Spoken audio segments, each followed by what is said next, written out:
ಎಲ್ರಿಗೂ ನಮಸ್ಕಾರ.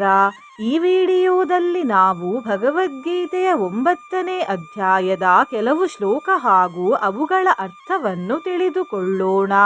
ಅಥ ನವಮೋ ಅಧ್ಯಾಯಃ ರಾಜವಿದ್ಯಾ ರಾಜಗುಹ್ಯ ಯೋಗಃ.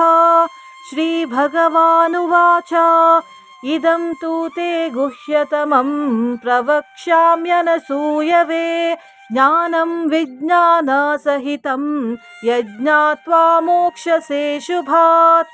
ಶ್ರೀ ಭಗವಂತನು ಹೇಳಿದನು, ದೋಷ ದೃಷ್ಟಿರಹಿತ ಭಕ್ತನಾದ ನಿನಗೆ ಈ ಪರಮ ಗೋಪ್ಯವಾದ ವಿಜ್ಞಾನ ಸಹಿತವಾದ ಜ್ಞಾನವನ್ನು ಪುನಃ ಚೆನ್ನಾಗಿ ಹೇಳುವೆನು. ಅದನ್ನು ತಿಳಿದು ನೀನು ದುಃಖರೂಪಿ ಜಗತ್ತಿನಿಂದ ಪಾರಾಗಿ ಹೋಗುವೆ. ರಾಜವಿದ್ಯಾ ರಾಜಗುಹ್ಯಂ ಪವಿತ್ರಮಿದಮುತ್ತಮಂ ಪ್ರತ್ಯಕ್ಷಾವಗಮಂ ಧರ್ಮ್ಯಂ ಸುಸುಖಂ ಕರ್ತುಮವ್ಯಯಂ.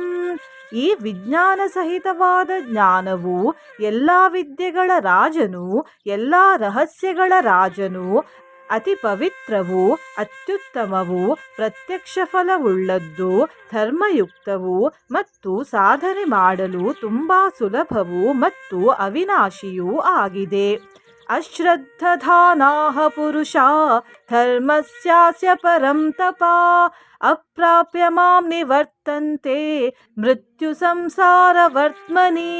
ಹೇ ಪರಂತಪನೆ, ಈ ಮೇಲೆ ಹೇಳಿದ ಧರ್ಮದಲ್ಲಿ ಶ್ರದ್ಧಾರಹಿತರಾದ ಪುರುಷರು ನನ್ನನ್ನು ಪಡೆಯದೆ ಮೃತ್ಯುರೂಪಿ ಸಂಸಾರ ಚಕ್ರದಲ್ಲಿ ಸುತ್ತುತ್ತಿರುತ್ತಾರೆ. ಮಯಾ ತತಮಿದಂ ಸರ್ವಂ ಜಗದವ್ಯಕ್ತಮೂರ್ತಿನಾ ಮತ್ಸ್ಥಾನಿ ಸರ್ವಭೂತಾನಿ ನ ಚಾಹಂ ತೇಷ್ವವಸ್ಥಿತಃ. ನಿರಾಕಾರ ಪರಮಾತ್ಮನಾದ ನನ್ನಿಂದ ಈ ಎಲ್ಲ ಜಗತ್ತು ನೀರಿನಿಂದ ವ್ಯಾಪಿಸಿರುವ ಮಂಜುಗಡ್ಡೆಯಂತೆ ಪರಿಪೂರ್ಣವಾಗಿದೆ ಮತ್ತು ಎಲ್ಲ ಭೂತಗಳು ಅಂದರೆ ಪ್ರಾಣಿಗಳು ನನ್ನೊಳಗೆ ಸಂಕಲ್ಪದ ಆಧಾರದಿಂದ ಸ್ಥಿತವಾಗಿವೆ. ಆದರೆ ವಾಸ್ತವವಾಗಿ ನಾನು ಅವುಗಳಲ್ಲಿ ಸ್ಥಿತನಾಗಿಲ್ಲ.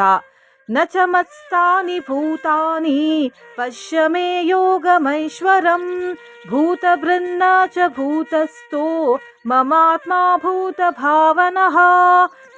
ಆ ಸಮಸ್ತ ಪ್ರಾಣಿ ಸಂಕುಲವು ನನ್ನಲ್ಲಿ ಸ್ಥಿತವಾಗಿಲ್ಲ, ಆದರೆ ಅವುಗಳ ಧಾರಣೆ ಮತ್ತು ಪೋಷಣೆ ಮಾಡುವ ಮತ್ತು ಅವುಗಳನ್ನು ಉತ್ಪತ್ತಿ ಮಾಡುವವನಾದರೂ ನನ್ನ ಆತ್ಮವು ವಾಸ್ತವವಾಗಿ ಭೂತಗಳಲ್ಲಿ ಸ್ಥಿತವಾಗಿಲ್ಲ ಎಂಬ ನನ್ನ ಈಶ್ವರೀಯ ಯೋಗ ಶಕ್ತಿಯನ್ನು ನೋಡು. ಯಥಾಕಾಶ ಸ್ಥಿತೋ ನಿತ್ಯಂ ವಾಯುಃ ಸರ್ವತ್ರ ಗೋ ಮಹಾನ್ ತಥಾ ಸರ್ವಾಣಿ ಭೂತಾನಿ ಮತ್ಸ್ಥಾನೇತ್ಯುಪಧಾರಯ.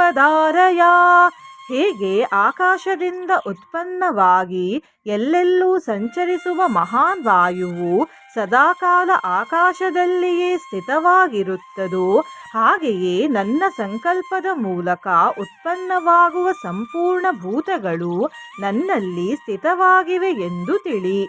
ಸರ್ವಭೂತಾನಿ ಕೌಂತೆಯ ಪ್ರಕೃತಿಂ ಯಾಂತಿ ಮಾಮಿಕಾಂ ಕಲ್ಪಕ್ಷಯೇ ಪುನಸ್ತಾನಿ ಕಲ್ಪಾದೌ ವಿಸೃಜಾಮ್ಯಹಂ. ಹೇ ಅರ್ಜುನನೇ, ಕಲ್ಪಗಳ ಅಂತ್ಯದಲ್ಲಿ ಸಮಸ್ತ ಜೀವಕೋಟಿಗಳು ನನ್ನ ಪ್ರಕೃತಿಯನ್ನು ಪಡೆಯುತ್ತವೆ, ಅರ್ಥಾತ್ ಪ್ರಕೃತಿಯಲ್ಲಿ ಲೀನವಾಗುತ್ತವೆ ಮತ್ತು ಕಲ್ಪಗಳ ಆದಿಯಲ್ಲಿ ಪುನಃ ಅವುಗಳನ್ನು ನಾನು ಸೃಜಿಸುತ್ತೇನೆ. ಪ್ರಕೃತಿಂ ಸ್ವಾಮವಷ್ಟಭ್ಯ ವಿಸೃಜಾಮಿ ಪುನಃ ಪುನಃ ಭೂತಗ್ರಾಮಮಿಮಂ ಕೃತ್ಸ್ನಂ ಅವಶಂ ಪ್ರಕೃತೇರ್ವಶಾತ್.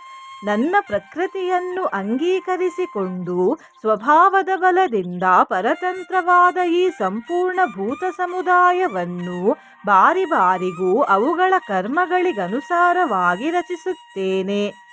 ಇದು ಈ ಅಧ್ಯಾಯದ 8ನೇ ಶ್ಲೋಕ. ಮುಂದಿನ ಶ್ಲೋಕ ಹಾಗೂ ಅವುಗಳ ಅರ್ಥಗಳನ್ನು ಮುಂದಿನ ವಿಡಿಯೋದಲ್ಲಿ ತಿಳಿದುಕೊಳ್ಳೋಣ. ನೀವು ಚಾನಲಿಗೆ ಹೊಸದಾಗಿ ಬಂದಿದ್ದರೆ ಚಾನಲನ್ನು ಸಬ್ಸ್ಕ್ರೈಬ್ ಮಾಡಿ, ಹತ್ತಿರ ಇರುವ ಬೆಲ್ ಬಟನ್ ಪ್ರೆಸ್ ಮಾಡಿ, ಆಲ್ ಅನ್ನುವ ಆಪ್ಷನ್ ಅನ್ನು ಸಿಲೆಕ್ಟ್ ಮಾಡಿ. ವಿಡಿಯೋಗೆ ಲೈಕ್ ಮತ್ತು ಹೈಪ್ ಮಾಡಿ, ಹರೇ ಕೃಷ್ಣ ಎಂದು ಕಮೆಂಟ್ ಮಾಡಿ. ಧನ್ಯವಾದ.